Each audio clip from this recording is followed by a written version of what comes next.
नोएडा की सड़कों पर एक खौफनाक लव ट्रायंगल देखने को मिला, जहां मोहब्बत, शादी और प्रॉपर्टी के ताने बाने में उलझे एक पति ने अपनी पत्नी के साथ मिलकर ऐसा खूनी खेल खेला कि हर कोई दंग रह गया। यहां जैसे ही गर्लफ्रेंड ने अपने प्रेमी से प्रॉपर्टी में हिस्सा मांगा, तो प्रेमी ने अपनी पत्नी के साथ मिलकर अपनी एक्स गर्लफ्रेंड को मारने का प्लान बना डाला। प्रेमी ने अपनी पत्नी के साथ मिलकर इस मौत को एक्सीडेंट दिखाने के लिए उसे स्कॉर्पियो से कुचल दिया। मामला ग्रेटर नोएडा के नॉलेज पार्क थाना क्षेत्र का है और पुलिस ने आरोपी पति पत्नी को गिरफ्तार भी कर लिया है। पुलिस के मुताबिक मृतका काजल चौहान आरोपी शिव पांडे के साथ 1 साल से पति पत्नी की तरह संबंध में थी। काजल ग्रेटर नोएडा में रह रही थी। आरोपी शिव पांडे पहले से ही शादीशुदा था, लेकिन उसने यह सच्चाई काजल से छुपा कर रखी थी। इन दोनों के रिश्ते के बारे में जब उसकी पत्नी प्रतिमा को पता चला, तो दोनों महिलाओं के बीच विवाद बढ़ गया। काजल ने इस दौरान शिव पांडे से उसकी प्रॉपर्टी और स्कॉर्पियो कार में हिस्सा मांगना शुरू कर दिया।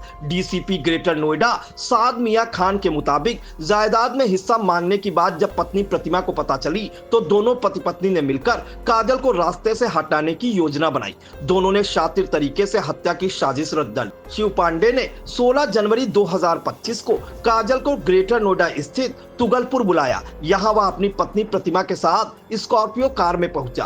पहले से रची योजना के अनुसार उसने काजल पर तेज रफ्तार से स्कॉर्पियो कार चढ़ा दी, जिससे उसकी मौके पर ही मौत हो गई। घटना की वारदात को अंजाम देने के बाद दोनों आरोपी मौके से फरार हो गए। 18 जनवरी को काजल की मां ने थाना नॉलेज पार्क में अज्ञात कार चालक के खिलाफ बेटी की मौत की शिकायत दर्ज कराई थी। पुलिस ने जब इस पूरे मामले की तहकीकात की, तो सीसीटीवी फुटेज व अन्य साक्ष्यों से शिव पांडे और उसकी पत्नी प्रतिमा की संलिप्तता सामने आई। इसके बाद पुलिस ने शुक्रवार को दोनों आरोपियों को गिरफ्तार कर लिया। हत्या में इस्तेमाल स्कॉर्पियो कार और काजल का मोबाइल फोन भी बरामद कर लिया। इस पूरे मामले में ग्रेटर नोएडा डीसीपी साद मियां खान ने जानकारी देते हुए क्या कुछ बताया, उसे भी सुनिए। नॉलेज पार्क में 18/1/2025 को एक एक्सीडेंट का मुकदमा पंजीकृत हुआ था, जिसमें जो मृतका थी उनका नाम काजल था और एक्सीडेंट में मुकदमा परिजनों द्वारा तहरीर दी गई थी, उसमें लिखा गया था।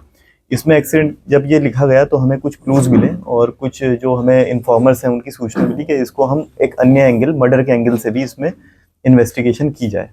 जब उसमें मर्डर के एंगल से इन्वेस्टिगेशन ACP-1 और SHO नॉलेज पार्क की टीम द्वारा उसमें करी गई, तो उसमें कुछ अन्य तथ्य जो है प्रकाश में आए। जो एक्सीडेंट में प्रयुक्त कार थी वो एक ब्लैक स्कॉर्पियो थी और वो एक व्यक्ति है शिव पांडे, उसके नाम पे वो रजिस्टर्ड थी, वो उसका मालिक था। और उसमें ये पता चला कि शिव पांडे और जो मृतका है ये दोनों आपस में रिलेशनशिप में थे। लगभग 1 साल से पहले एक कंपनी में मार्केटिंग का काम करते थे, जहाँ से दोनों रिलेशनशिप में आए थे। शिव पांडे मैरिड है, उसकी पत्नी है वो हाउसवाइफ है, और उसने ये बात अपनी पत्नी को नहीं बताई थी और अपने मैरिड होने की बात जो इनकी रिलेशनशिप में जिसके साथ थे उसको भी नहीं बताई थी। लगभग 2 महीने पहले जो है इनको पता चला कि शिव पांडे इस तरह से काजल के साथ रिलेशनशिप में है और तीनों लोगों के बीच में डिस्प्यूट शुरू हुआ। इस डिस्प्यूट के सेटलमेंट को लेके जो काजल है बार बार इनके घर पे जाती थी और उसको लेके इनके आपस में काफ़ी बार मनमुटाव हुआ था, डिस्प्यूट्स हुए थे और उसमें एक सेटलमेंट की बात चल रही थी, जिसमें काजल ने कहा था कि कुछ प्रॉपर्टी या कुछ अन्य चीज़ वो है वो काजल को दी जाए। एक दिन इसी वजह से इन दोनों ने, हस्बैंड वाइफ ने, काजल का मर्डर करने का प्लान बनाया और इस तरह से प्लान बनाया कि वो एक एक्सीडेंट लगे।